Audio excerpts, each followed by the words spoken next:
Hi everyone, welcome back to another episode of Webtech Tutorial.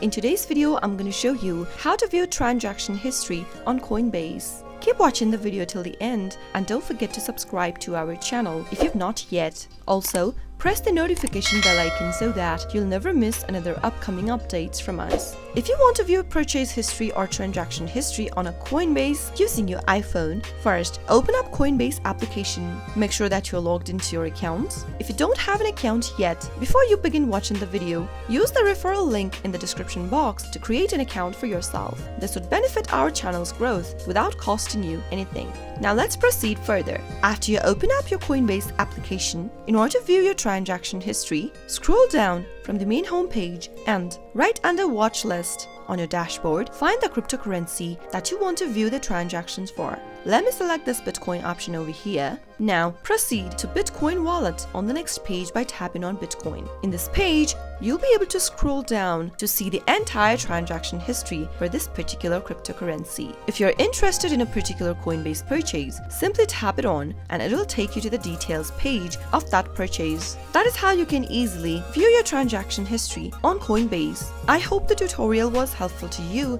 If it was, go ahead and give us a thumbs up. I'll be back soon with more tutorial videos like this. Thanks for watching.